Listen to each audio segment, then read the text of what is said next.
Welcome to a 3-minute army primer on Kings of War's original bad guys. If they were any more stereotypically evil, they'd have horns and tails. And actually, they do have horns and tails. Anyway, it's the good old bad old Forces of the Abyss. Forces of the Abyss is an interesting combination force that brings together some of the individually most powerful units in the game into a strange grab bag of piecemeal punch that takes some getting used to.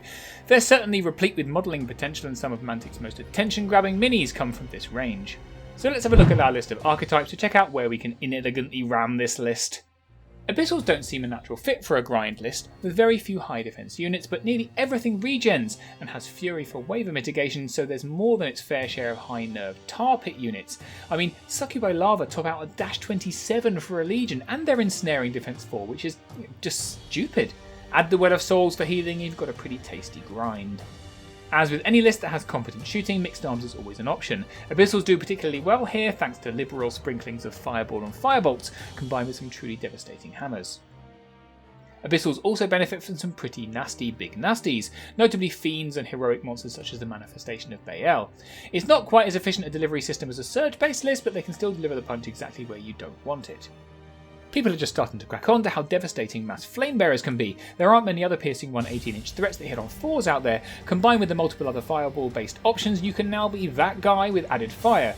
Seriously though, don't be that guy. I was torn between Abyssal Horsemen and Fiends for this slot, but in the end I went with Fiends to stop people whinging at me for missing them out. They're another mini dragon type monster, 7 attacks, crush 2 with the speed and height to make it count. They also inspire as a Titan, so you can save those hero slots for stuff that run over and smash face. I still think the Cav are the best in the game though. I love Abyssal Cavalry. Abyssal Warlocks are really the glue that binds the Forces of the Abyss together. They're cheap, potent multi-tools that punch and shoot as well as score. They're so useful, you won't want to leave home without 2. Bloody hell, Gargoyles are good. They're right up there as the best chaff in the game as a speed 10 flying regenerating threat. They die to a stiff breeze, but sometimes that's what you want in a chaff piece, but they do have to be dealt with because they're no slouch in a flank and are excellent at late game objective grabbing. So good and so indispensable. And we'd be remiss to close this section without an honourable mention to the best dragon in the game, which isn't actually a dragon, or even a titan. Abyssals aren't wanting for fantastic named characters, but the Well of Souls is a ridiculous -20 with Fly, Strider, and all the rules. Plus it can suck all the damage off your units, then life leech it back like there's no tomorrow. So good!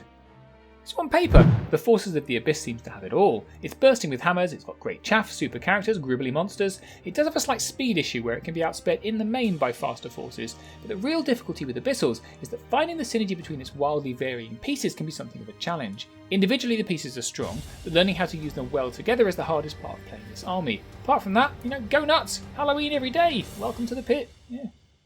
In summary, the Forces of the Abyss is a punchy, powerful list with a great aesthetic and lots of cool units to play around with. While it has more than enough elements for most players to find something they like, it suffers from tricky synergy puzzles, so I'm giving it a 3 out of 5 for newbie difficulty rating.